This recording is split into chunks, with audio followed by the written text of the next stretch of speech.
kalau kamu nggak bisa memberikan 100% dirimu kepada pekerjaan musik, mendingan cari kerjaan lain. Contoh gini ya, zaman sekarang musisi itu kan banyak godaan. Banyak godaan gitu. Contoh, misalkan aku dapat job dalam satu hari yang sama, KOL atau manggung. Godaannya kan ketika KOL duitnya lebih gede, manggung duitnya nggak seberapa gitu. Tapi bagi aku musik nggak bisa gitu ya, musik not only money gitu ya. Kita harus tetap pilih musik gitu. Pedal board sok-sokan itu kan biar keren itu kan, udah keren gitarist banget itu kan. Padahal salah juga. Bisa salah semua ya. Ya, salah semua, terus hancur soundnya. Sampai akhirnya di studio latihan, operator kita waktu itu di Velvet Studio Pejaten dulu latihan. Zaman saya dulu jalani ngomong, "Sah, kok soundnya jelek gitu sih?" Gue masih nggak mau kalah. Enggak bang, sound gue kayak gini. Habis itu gue mulai di YouTube. Ya salah ketika itu kembali. Aku butuh dia. Mama, papa, mama. Aku butuh dia. Halo Sobat TK, selamat datang. Kami dari Kodir. Ada Kodir Band. Woi, hey. Ada Dul Jailani, Muhammad Safyar. Iya betul. Ya. Nah, bener kan? Siapa ya? Ini siapa ya? Di belakangnya ada pemain gitar namanya Daryl Siduro. Iya, betul. Dan ada pemain saksofon Kodir ada Richard Hutapea. Woi.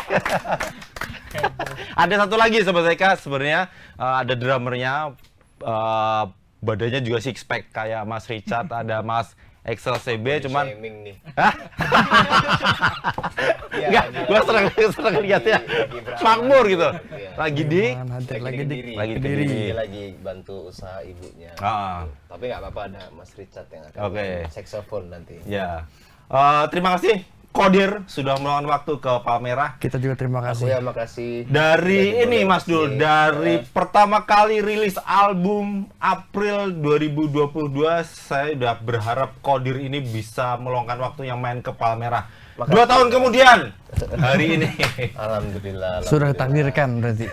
Iya. Setelah single kelima akhirnya dirilis Iya. dari album solo Kodir 1000 Bulan. Iya. Iya, Track band, kelima. band. Track kelima. Track kelima. Video klip kelima juga. Video kelima. Jadi nanti akan dibikin Track kedua. 9 lagu itu akan dibikin video klip semua. Rencananya tinggal satu lagi. Oh, dari 9 hanya 6. 6. Rencana tinggal satu lagi yang judulnya Menangis di Pelukanmu, yang itu streamsnya paling banyak di Spotify. Dan banyak permintaan juga buat bikin video klipnya. Dari komen-komen netizen. Tapi kita sekarang lebih, itu kan lagunya agak-agak pop rock ya. Kita sekarang lebih fokus ke rock dulu aja.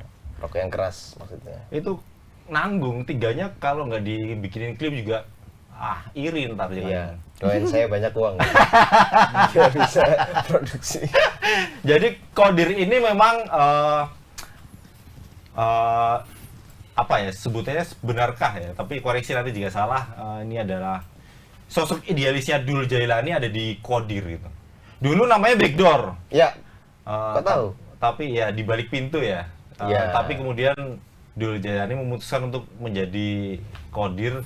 Apakah memang ini keputusan yang tepat ketika mengganti nama daripada yang dulu, atau ada pertimbangan apa sampai akhirnya jadi memunculkan sosoknya Dul Jailani kah seperti itu? Atau ada cerita lain? Kalau Backdoor dulu kan filosofi namanya kurang bagus ya, pintu belakang, karena dulu kita sering cabut sekolah lewat pintu belakang. Akhirnya kita nyari nama yang lebih oke. Secara arti, secara doa, Kodir itu kan artinya kuasa, mampu gitu ya. Jadi semoga kita bisa dapat kecipratan berkah dan doa dari namanya itu aja sih. Kalau untuk band bukan idealisme sih ya, aku tuh nggak pernah mikirin idealis atau komersil buat musik. Itu biar tugas marketing lah gitu. Yang penting enak menurutku, enak menurut kita pribadi, enak menurut masyarakat, ya udah itu aja. Cuma emang beda sama solo, beda sama laki-laki. Kalau Kodir lebih rock. Ya. Pilihannya itu memang sudah di apa ya, dipikir matang barangkali. Oh, iya. Sebelum nanti teman-teman juga boleh jawab ya. Artinya pilihan musik rock apalagi di Indonesia itu kan memang apa ya, segmented ya, pendengarnya nggak semua orang dengar lagu rock gitu. Iya. Beda sama hari ini koplo barangkali lebih senengin gitu loh. Kenapa nggak ngepop aja? Ya mungkin dulu merasa wah udah ada laki-laki, ngapain gua harus main pop lagi? Kalau dari aku ya, Sampai akhirnya milih rock gitu loh. sebenarnya musik rock banyak. Kalau dibilang kita mau bangkitin musik rock lagi ya nggak juga, karena ya di Gen Z pun udah banyak band rock bagus juga. Cuma kenapa kita milih rock, karena kita pengen buat rock, cuma rock yang berbeda dari yang lain. Rock eksperimental mungkin, karena kita juga banyak ngasih ornamen-ornamen lain yang kayak ya brass section, saxophone, Ya. biola, synthesizer, yang kita mau buat rock yang nggak kayak biasanya gitu, nggak sekedar cuma distorsi. Ada eksperimentasi Iya, di situ. Dan ternyata memang kalau didengarkan nanti Sobat BK mendengarkan lagu-lagu di album 1000 Bulan memang tidak semuanya murni rock ya. Iya, ada yang Jadi ngepop ada juga. yang tetap ngepop juga Nah, kita ya. nggak tahu genrenya apa, yang penting enak. Iya. Terserah Jangan lupa orang dengerin, Bukan genre lah kayaknya. jangan lupa dengerin album 1000 Bulan, pasti suka, nggak mungkin Iya. nggak. Lagunya enak-enak kok. Jadi bungkusannya aja mungkin rock ya. Kalian memilih lagu itu ya sebagai benang merahnya di Kodir ya. Mungkin menurut kita Aku Butuh Dia ini yang sangat mewakilkan 1000 bulan menurut kita.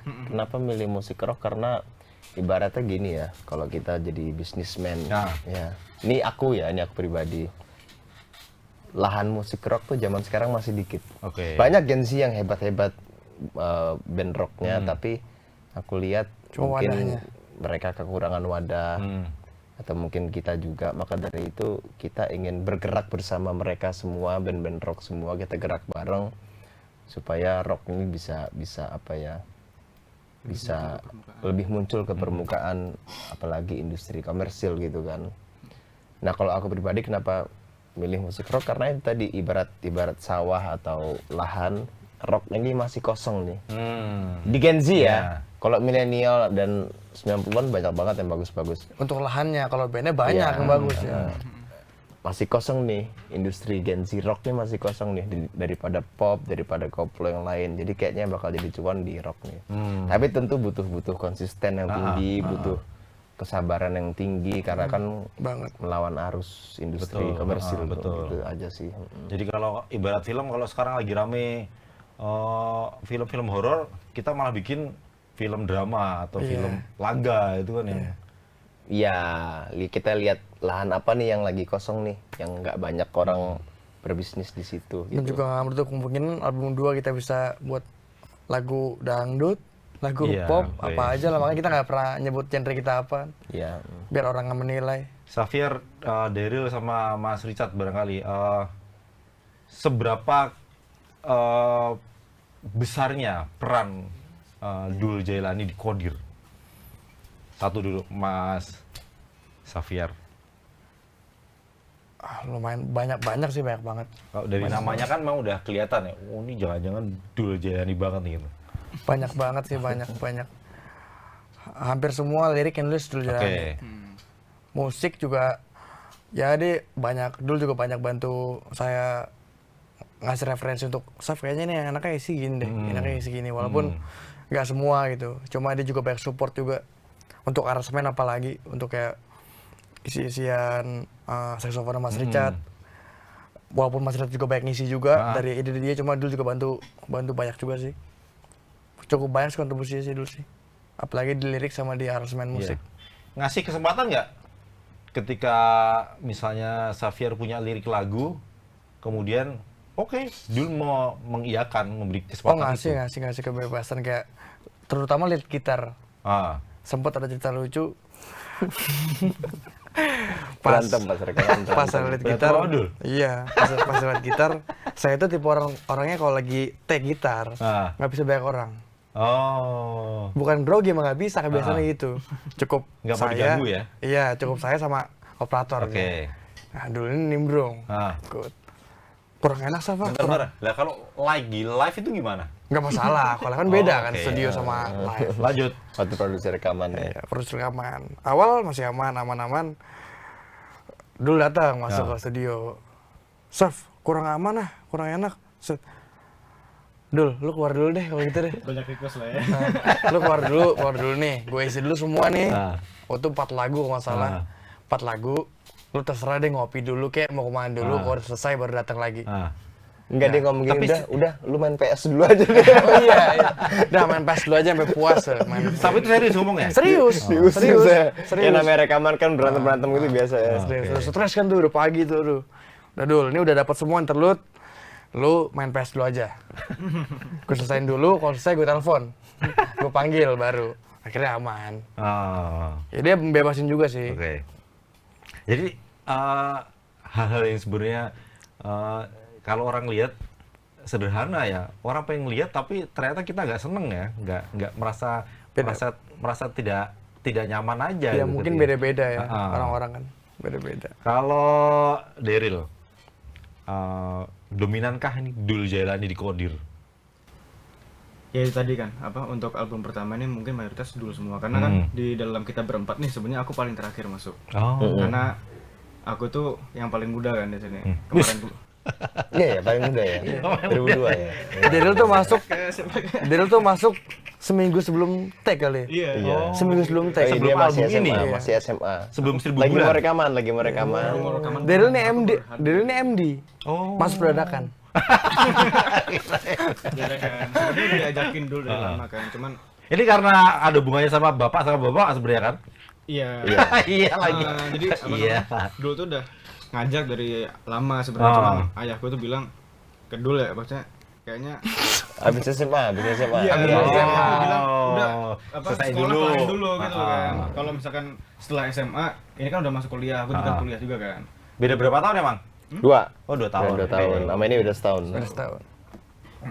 Nah terus di saat udah kelar SMA, di situ gue juga udah mau masuk kuliah gitu kan, baru gue join di Qadir gitu. Dan untung dulu masih nerima ya? Iya. Emang kita yang ngajak Oh juga. emang incer ya memang ya? Enggak, Dulu udah ngincer. jadi bapaknya dia, Iya, Om Wahyu Sudiro, dulu gitaris Setriat. Nah akhirnya, bapaknya dia dulu manajer Dewa. Ya. Jadi kita ibarat Jadi bapak, Sobat Deka ketahuan kan kenapa mereka bermain band? jadi ibarat ada banyak bapak-bapak yang baik-baik melahirkan anak yang baik-baik Iya, juga, iya. akhirnya ngeband. Oke. Gitu. Dibimbing sama bapak yang ini Iya. juga. Nanti Mas Rista nanti ya pertanyaannya nanti. Ya walaupun bapak saya dulu manajer Dewa, cuma Qadir bukan Dewa. Oh. Itu yang paling penting. Iya. Iya. Lalu kemudian meskipun masuk terakhir apa kemudian yang butuh? Awal-awal tuh kan ini kan dikasih tahu demonya dulu, bla bla bla bla bla, demo-demonya ya sebelum rekaman. Karena kan isian yang sudah jadi demo dan apa yang pengen aku masukkan gitu, aku kan pasti ada gagasan juga gitu. Nah aku masukin juga sebelum rekaman. Tapi sebelumnya pernah ngeband sama mereka? Enggak. Belum, bapaknya dulu. Enggak sama Daryl sama sekali belum Enggak, pernah Kalau ngeband. nongkrong pernah. Hanya nongkrong. Jadi tiba-tiba pas mau rekaman itu aja, tiba-tiba Dul Jailani narik aja gitu ya. Iya. Iya. Tapi Aku dari SMP udah ngeband sama anak-anak sekolah aja gitu. Artinya Dul tahu kan track recordnya. Tahu. Oke. Makanya itu alasannya ngajak itu ya, selain faktor bapak tadi ya. Iya. udah dipantau sama dia. Dipantau aja. Dia pas Seventeen aku datang soalnya. Waktu itu ya Bogor. Masih kecil dia. Soalnya beda kota juga. Rumahku tuh di Bogor. Oh, sampai hari ini? Sampai hari ini, cuman sekarang lagi kuliah di Bandung. Oh. Qadir sukanya LDRan. Iya ya, satunya di Kediri, satu Ini di aja Bandung. untung bisa dateng ya kan, dari Bandung langsung kan. Gitu. Tadi pertanyaannya, sebegitu dominankah Dul Jailani di Qadir? Dominan. Untuk album pertama ini karena semua gagasan tuh dari Dul kan. Cuman seiring berjalannya waktu, kita udah bertukar gagasan banyak untuk plan kita ke depan gitu. Jadi ntar tunggu aja proses album keduanya ya kan, kita bakal melebur menjadi satu, karena kita udah mulai punya gagasan-gagasan baru gitu. Jadi ibaratnya album pertama itu album yang setengah jadi, terus kita bareng-bareng menyempurnakan. Iya. Untuk next kayaknya bareng-bareng. Iya. Gak apa-apa lah album pertama rasanya Dul Jailani banget gitu, teman-teman gak ada masalah. Gak ada masalah karena kita juga suka musiknya. Iya. Iya. Berproses lah. Kita selalu belajar juga apa yang evaluasi. Dari backdoor menjadi Qadir itu juga gak ada yang protes. Jangan pakai nama Qadir dong. Nah kalau Backdoor Pakai itu, nama gua nih, misalnya Xavier, Ben. kalau Backdoor itu dulu gue belum ada.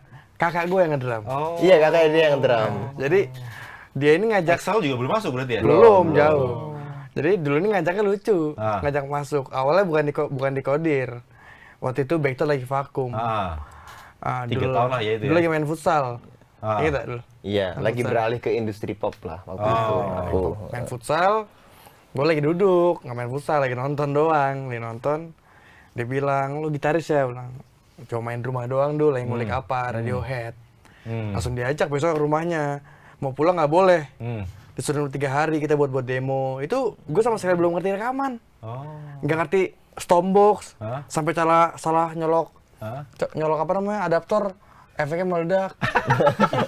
Nggak ngerti tuh, pokoknya routingan efek nggak ngerti, ngasal, yang penting keren. Dulu ngasih di depan. Iya. Dulu pun nggak ngerti juga, jadi enak-enak juga katanya, enak-enak aja. Pedal board sok-sokan itu kan, biar keren itu kan, udah keren gitaris banget tuh kan. Padahal salah juga. Bisa salah semua ya. Ya, salah semua, terus hancur soundnya. Sampai akhirnya di studio latihan, operator kita waktu itu di Vervel Studio Pejaten dulu kita latihan. Zaman saya dulu jalani ngomong, Saf, kok soundnya jelek gitu sih? Gue masih nggak mau kalah.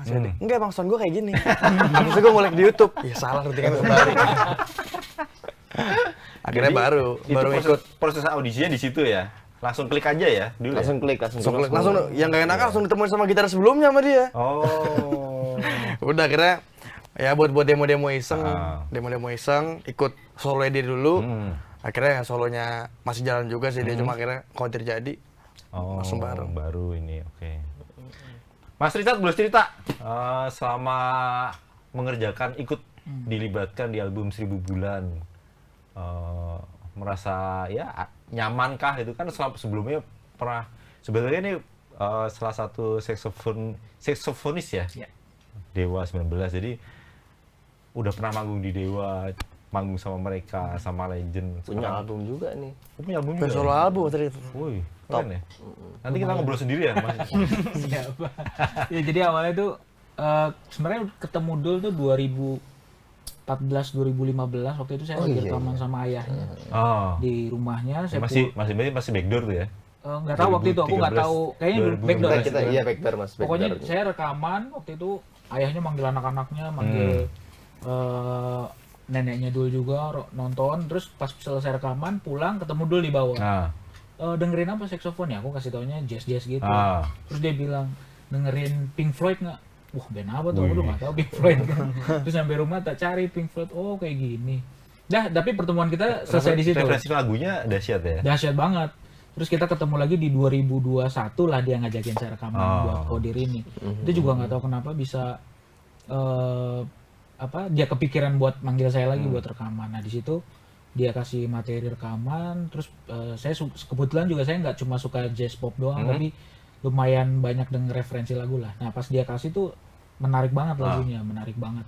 Oke Dul, aku mau. Nah, pas sampai rekaman di rumah bundanya, di studionya tuh ternyata itu di luar ekspektasi saya banget gitu. Ternyata dia tuh sudah tahu mau ngapain. Itu yang saya senang. Jadi dia sudah tahu dengan adanya saksofon tuh dia udah tahu mau diapain bunyinya. Nah, itu yang membuat saya juga jadinya nggak hilang. Nggak gitu. bingung ya? Nggak bingung isinya juga. Karena kalau biasanya kan kalau anak jazz ini bebas aja ya, improv aja. Nah, kalau dia nggak, coba Mas main. Oke, dia kayak mancing gitu ya. Dia mancing sampai dia ketemu, tek, oh itu, udah itu aja yang kita rekam. Udah, jadi dia yang rapihin nih. Nah, persis banget kayak ayahnya. Jadi dia mastermind, kita eksekutor aja sebetulnya. Jadi bisa dibilang 99% tuh nada yang saya mainin itu guide-nya dari dia semua. Itu juga yang dilakukan Mas Dhani? Sama persis. Oke. Jadi kalau sebenarnya ada partnya sih. Kalau misalnya dia gue butuh lu yang lu banget di sini. Ya. Nah, isi aja. Nah, gue butuh lu yang mainin tapi gue yang guide di sini. Nah, itu bisa jadi ketemu. Jadi pas saya dengar hasilnya, wah emang gila juga nih Dul. Sampai saya kasih dengar ke ayahnya waktu lagi main, Mas nih guide dulu yang guide nih. Sebelum rilis. Lagu yang mana, Mas? Lagu ini, lagu aku yang baru rilis videonya. Butuh dia. Mas dengerin, dia dengerin. Pas rekaman tuh. Keren. Selesai rekaman kan dia kirim demonya. Oh, baru demo ya? Kasih denger, Dewa lagi main di RCTI, aku kasih demonya. Nih Mas coba dengerin dari Dul yang guide nih semuanya. Oh, boleh juga. Udah. Kata gimana katanya? Boleh juga. Lu sendiri nggak tahu ya? Tetap. Berarti abis ini sama Dewa ya, sama Dewa lagi ya. Jangan sama Kodir abis itu. Iya, terus habis dari situ berlanjutlah beberapa lagu sampai Oke. 6 lagu dan ya 99% dia semua sih yang ini enggak. Proses 6 lagu itu juga sama prosesnya. Artinya Mas Richard tinggal Iya, sama. oke. Sama. Jadi emang yang saya senang dari dulu tuh dia udah tahu mau diapain bunyinya. Nah, itu yang sampai sebetulnya sih ada beberapa part yang dia kan nggak, sebenarnya saxophone ini kan range-nya nggak kayak gitar ya, terbatas. Jadi dia, Mas ini ditinggin lagi bisa nggak? Ditinggin lagi bisa nggak? Mas lebih menjerit bisa nggak? Ya gitu-gitu. Tapi Oh, sebenarnya dia sempat begitu. dia sudah tahu sebenarnya bahwa saxophone tuh bisa begitu bunyinya. Bisa Dul, bisa yuk kita paksain aja. Tapi Kayak di ini Padahal mas ya. Mas Richard sebelumnya belum pernah gitu. main rock nggak pernah kayak gitu. Kayak di ini mas ya, intro-nya Aku Butuh Dia ya. Iya, ini interlude lagu yang baru rilis ini. Itu itu sebenarnya semua kayak suara Jadi gitar. dipaksa sama dulu untuk dipaksa. Oke. Ayo Mas naikin lagi segini. Ah iya. Ah ini oke nih, lebih kencang. Tapi untuk napasnya pas Habis ya. itu makanya masih air putih mas. Nah, pasti cukup bentuk. Jadi Napasnya cukup. tapi ya pas jadi saya juga senang sih. Wah, ini ya keren. Ini bakal mungkin 1-2 tahun ini mungkin orang biasa aja ya, tapi nanti mungkin di masa depan orang bakal kaget bahwa Indonesia bisa punya karya musik yang sekeren ini. Amin. Bilang nggak sama Dul Jailani waktu itu sebelum saat rekaman? 3 lagu harusnya pakai saxophone lagi, pakai saxophone lagi. Enggak sih, karena pas yang 3 yang nggak pakai saxophone itu saya dengerin, oh iya emang cocok nggak pakai Oke. saxophone. Gitu. Emang dia udah tahu, makanya Iya. saya hebatnya anak ini tuh gitu. Jadi dia udah tahu mau ditaruh di mana, cocoknya apa gitu. Keren sih. Jadi Thank you, cocok thank you. cocok sama anaknya mau sama bapaknya Mas Richard? Dua-duanya sih. Enggak, tapi fun fact juga. Aku baru tahu kalau Kak Richard ngasih tahu ke ayah. Iya, gua kasih dengar Komen selesai apa? rekaman. Boleh juga. Boleh juga. Aku selalu agak malu-malu kalau ngasih tahu ke ayah tuh. Boleh juga. Setelah proses pembuatan album kan sebenarnya terbilang panjang ya dulu ya. Hampir 2 tahun. Ya, hampir 2 tahun ya. Ya. Sebenarnya membuat proses itu lama itu sebenarnya apa yang kira-kira jadi halangannya itu apa? Memang karena apakah saat itu pandemi? Jadi sebenarnya Termasuk kalau boleh jawab, ini sebenarnya proyeknya Backdoor yang nggak kelar. Oh, Tahun 2016. Oke. Jadi 2016 kita Karena rekaman. sempat vakum itu ya? Vakum, terus Yang open- tadinya nama albumnya Dimensi Sejuta Iya, Mimpi. Dimensi Sejuta Sejuta Mimpi. Mimpi. Awalnya kan. Terus vakum, akhirnya aku solo dulu, nge-pop dulu. Solo itu termasuk yang taklukkan dunia itu? Iya, Oke. ya akhirnya solo. Cakrawala juga masuk solo. Cakrawala juga Iya. solo. Masuk solo cuma dengan aransemen yang berbeda. Jadi Yang sekarang ya? Beda kalau yang di Dulu Jalani Cakrawala beda sama aransemen dia Oke. Kodir.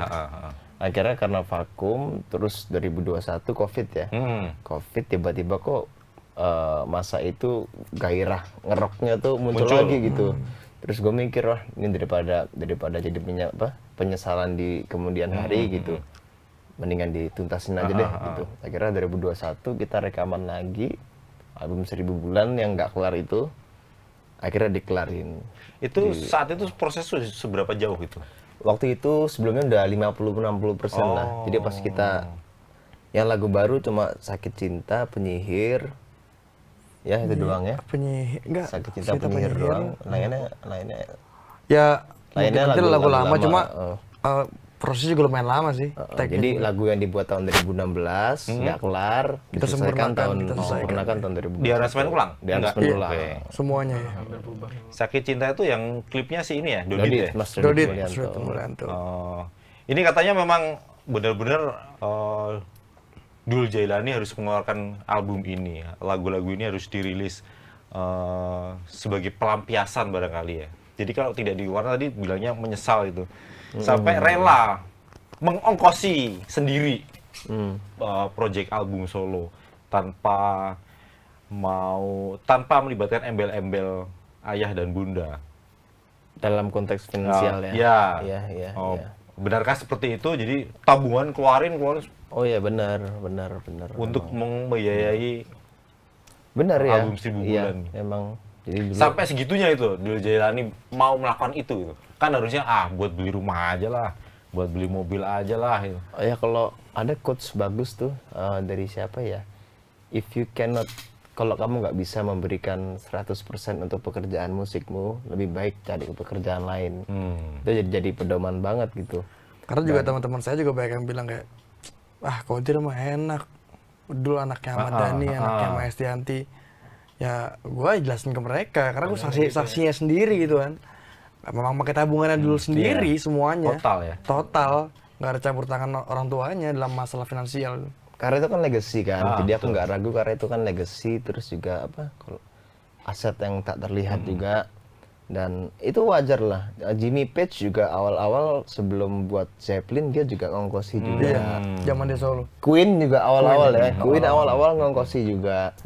Kan emang kalau Sebelum jadi album. sebelum jadi album ya, kalau kita lihat filmnya sampai jual fan, ya kalau main musik ya itu tadi harus totalitas, Total, nggak boleh betul. setengah-setengah gitu, nggak boleh nggak ada duit, terus males gitu, mesti cari cara gitu, gimana caranya musik kita bisa jadi. Gitu. Saya ingat pernah ngobrol sama Dul, jadi ketika kakaknya Al Ghazali memilih untuk berkarir di depan layar film, kemudian El Rumi memilih untuk kuliah di Inggris, Dul Jailani itu bahkan tidak mau melanjutkan kuliah saat itu, karena bagi dia skripsinya, nih Sobat WK, skripsinya adalah mengeluarkan album solo. Ternyata belum sempat juga ya.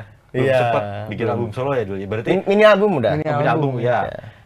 Jadi sebenarnya skripsinya masih separuh ya, separuhnya. Enggak, waktu itu bilang sebenarnya itu pesan dari ayah. Kamu nggak kuliah, nggak apa-apa. Kalau mau kuliah, kamu harus 100% kuliah. Kalau main musik juga harus 100% gitu. Itu kenapa ayah dan bunda saat itu tidak memberi izin Dul Jailani untuk bermusik? Karena kan lagi 3 SMA.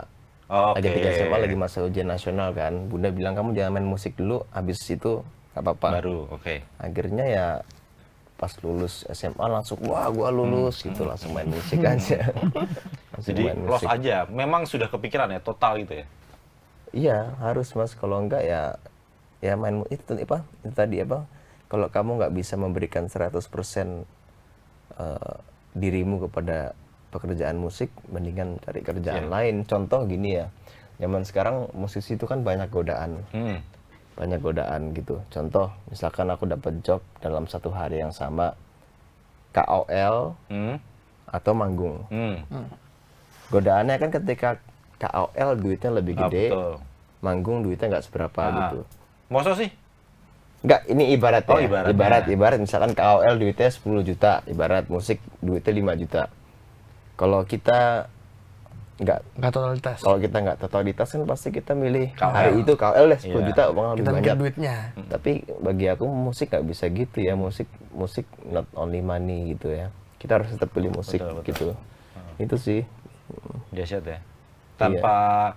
Tanpa ini ya dulu apa, memang ingin juga bahwa ingin membuktikan bahwa gue bisa juga tanpa embel-embel orang tua. Membuktikan sih enggak sih. Barangkali Mas Daryl sama Mas Safira juga melakukan itu kan. Pasti ada bayang-bayang sukses orang tua di musik terutama ya.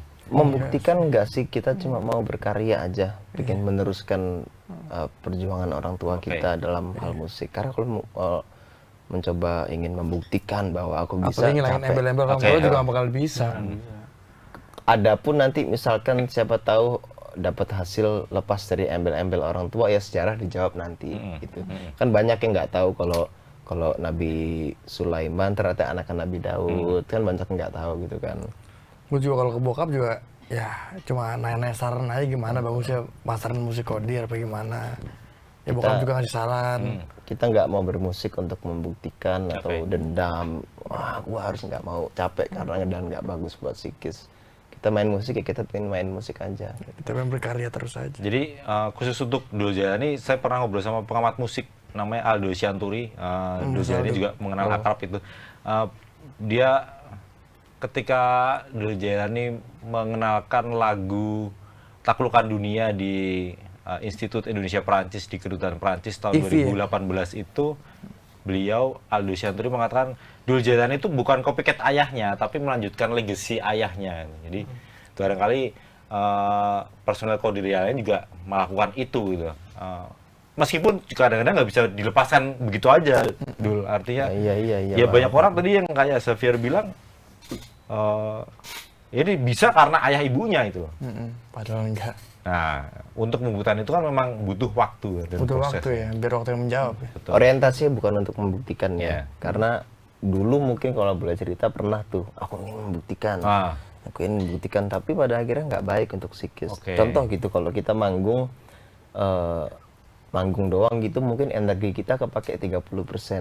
Tapi kalau kita manggung karena ada mantan nih, ada cewek cantik nih, kita ingin membuktikan kita keren gitu kan. Iya, Akhirnya kan energi jadi kepake 60%, 70% kan capek kan. Oke. Dan apa ya? Ya bukannya sombong gitu. Aku alhamdulillah lahir dari anaknya Ayah Ahmad Dhani dan Bunda Maya Estianti gitu. Darahnya tetap Persebaya ya dulu. Persebaya, bonek gitu. Maksudnya kalau aku bukan anaknya mereka gitu, siapa juga yang mau nonton, halo ini band Kodir, lagu baru kita gitu. Alhamdulillah dapat privilege seperti itu. Tapi kan namanya privilege itu kan juga sia-sia kalau nggak kita manfaatin dengan baik, benar dan tepat gitu. Tujuannya, orientasinya gitu. Jadi sekarang udah nggak pengen membuktikan lagi. Ya kita emang pengen main musik, Berkarya terus, ya. untuk cinta kita terhadap musik Iya. gitu. Apa yang kemudian ketika sudah fokus di Kodir, Dul Jailani dan teman-teman juga akan semakin serius membesarkan Kodir. Bagaimana dengan laki-laki misalnya Dul? Ada juga Daryl ngeband juga ya di luar ini ya? Kuliah sih yang paling Oh, ini. kuliah, oke. Tapi band juga dia. Ya, faktornya itu terutama kuliah ya. Xavier punya band juga? Enggak. Nah, Kalau nggak mau Kodir biasanya jadi season player dulu Jailani. oke. Bagaimana dengan pekerjaan di luar itu? Berkarya di luar itu? Nggak ada problem sih, nggak ada problem. Ya laki-laki, Oke. solo ya solo, Kodir ya Kodir gitu. Aku tuh suka banget sama ideologi David Bowie. David Bowie tuh dia nggak pernah mikirin genrenya apa gitu. Oke. Kadang-kadang dia nge-rock, kadang-kadang dia nge-jazz, kadang-kadang dia semi-semi disco gitu kan. David Begitu Bowie pun kan Beatles ya. apa aja kan gitu. apa aja. Jadi Nyanyi aja yang genre. penting lah ya. aku rasa zaman sekarang ya di industri musik generasi Z ini kayak udah nggak zaman deh. Apa matok-matokin genre, malah di zaman Mengkotak-kotakan sekarang gitu. iya mengkotak-kotakan. Menurutku Bagus ya, juga ya. bisa salah juga ini kan menurutku. Zaman sekarang bagusnya kita mempelajari semua musik, ya mungkin dari dulu juga ya. Kita mempelajari semua musik, bisa main semua. Ya kita tampilkan yang mana ya sesuai konteks dan Mungkin situasi juga aja. Gengsi sekarang kan bikin gengsi kan kayak dengan kangen band alay Iya, ini iya, padahal iya. di setelah gue juga nyanyi juga. Iya. Gak mungkin gak nyanyi. Mas Daryl ada kendala ngeband sambil kuliah gitu? Nggak ada sih, tapi kita tuh selalu berbagi schedule. Jadi kalau misalkan aku ada schedule penting dari kuliah, aku langsung share duluan. Oke. Share duluan, begitupun yang Kodir gitu. Jadi sebisa mungkin balance lah. Tapi biasanya kalau Daryl nggak bisa, kita nggak nyari season player lain. Oh enggak? Enggak. Jadi tetap main aja ya? Tetap main tanpa Daryl ya? Jadi tak tergantikan. Oke. Apalagi sama Mas Richard nih. Sama saja. Iya, Dia bantu saksofon. Mas Richard sekarang jadwalnya makin sibuk ya? lumayan. Bantuin Kodir, bantuin Dewa, bantuin apa lagi Mas? Mas Richard? Cuma Dewa aja sih Oh sekarang. hanya Dewa ya? Mas Chat sehari jawabnya 5. Iya. Ganti popok anak, nyuci mobil, nyapu rumah. belum kalau tampil sendiri ya Mas? Iya, belum kalau project sendiri. Tapi lebih lagi banyak sama Dewa aja sih. Kadang-kadang juga kalau Kodir ngajak suka nggak bisa karena bentrok sama Dewa juga. Oh, diutamakan harus Dewa?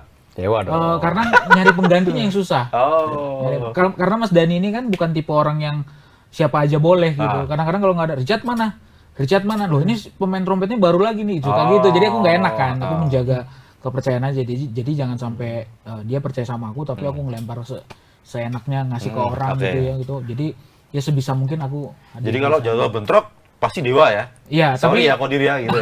tapi kebetulan sih selalu Dewa duluan yang masuk. Oh. Jadi kalau Kodirnya masuk ya aku nggak ambil. Enggak, Tahu. dan aku sebagai anak juga harus berbakti Ngerti. sama orang tua kan. Begitupun kayak berbakti sama orang tua kan. Udah enggak apa-apa gitu. Tapi nggak pernah ribut soal itu ya? Enggak. Aman-aman aja ya? Begitupun kayak dulu juga. Dulu dari awal sama kita berempat udah buat perjanjian. Nah. Kalau bentrok sama mau laki-laki atau band lain, dia harus milih Kodir. Iya. Ada perjanjian. Kayak begitu pun Daryl atau Axel juga punya band juga kan. Iya. Misalnya bentrok ya kita semua harus milih kodir. Kodir. Tapi kalau aku kecuali kuliah. Kecuali kuliah. Nah, kecuali kuliah masih dimengerti lah ya. Dia mengerti lah. Gitu ya. Iya. Asal jangan pamitnya kuliah tapi ngeband apa band. Nah, itu. Bapak bisa marah nanti Bapak. Mas Richard punya harapan apa terhadap kodir? Iya pastinya supaya bisa lebih eksis lagi, manggungnya lebih banyak lagi. Terus banyak menginspirasi musisi-musisi muda. Karena kan kalau zaman dulu tuh angkatannya Mas Dhani gitu ya. Terus angkatannya Tohpati, mereka itu punya banyak role model. Makanya kenapa mereka bisa jadi musisi hebat nah sekarang. Nah, supaya mudah-mudahan nanti mereka juga bisa jadi role model anak-anak muda, sehingga menghasilkan musisi-musisi muda yang berkualitas juga. Yang penting jangan berkarya. Iya, jangan berhenti berkarya. Betul. Emang berat sih, berkarya tuh berat, apalagi kalau pakai duit sendiri kan. Tapi selama masih bisa ya, kayak dulu iya, bisa ya. Bisa, selama belum kawin pasti bisa. Pasti bisa. Dia itu kalau di media pengen nikah muda Mas Richard. Nikah itu kan sebenarnya ibadah juga. Selama larang-larang. Iya, tapi kan nanti kan kalau udah nikah prioritasnya pasti beda. Oh, iya. Jadi mumpung belum, hajar aja terus. Setuju Mas. Gitu, pasti bisa. Nanti pertanyaannya nyambung lagi tuh Mas Richard. Nanti kalau udah nikah prioritasnya di mana? Nah, iya, selain lagi tuh. Ngurus anak, beli popok. Iya. Beli popok, beli susu. Tapi jadi benar mau Dia udah nikah, dia udah nikah. Kalau saya udah nikah, udah punya anak. Udah. Iya. Tapi tetap ini ya, tetap bisa Seimbang lah, balance Ya, bisa lah. Kalau untuk menghidupi keluarga, kodir bisa lah ya, Bisa, Mas bisa, Xavier ya. bisa. Bisa Iya, diandalkan lah ya. Di luar kodir juga nyari duit di kerjaan lain juga. Itu nggak Cuma masalah. freelance, nggak masalah. Sama tetap kodir tetap yang utama ya. Iya. Iya. Oke. Ada yang disampaikan kepada Sobat WK dan pecinta musik di luar sana dulu jalani, Sahabat apa? Sobat WK. Sobat WK dan pecinta musik di luar sana, jangan lupa dengerin Kodir album 1000 Bulan yang menurut kita keren banget. Dan semoga menurut kalian juga keren banget. Thank you. Dan semoga kalian sehat-sehat semua. Ditunggu album berikutnya. Segera. Single-single. Apa namanya? Harusnya 3 lagu sisa itu di loss Iya, aja iya. ya dulu ya. Tapi ya barangkali ada pertimbangan lain untuk apa namanya? Kodir ada punya pertimbangan lain. Fokusnya di album kedua barangkali. Kita tunggu Sobat DK. Mudah-mudahan yang penting eksis terus bernyanyi apapun musiknya. Oh iya, yang dan penting anak muda jangan lupa ngeband dan haram untuk berhenti berkarya. Wah, harap. Ini harus ketemu sama MU ini biar ada. Oh iya, iya, iya. iya. Terima kasih Sobat Zeka, terima kasih Kodir, Terima kasih. Ben, Sama-sama, Mas warga Richard kota. sudah main ke Palmerah. Kita sebentar lagi dengarkan aksi panggung mereka, akustikan mereka. Mereka akan nyanyi. Akustikan with saxophone. Iya, dengan Mas Richard. Lihat aksi Mas Richard kalau lagi manggung sama Kodir. Terima kasih semuanya, tetap sehat. Bye-bye. Jangan lupa subscribe ya.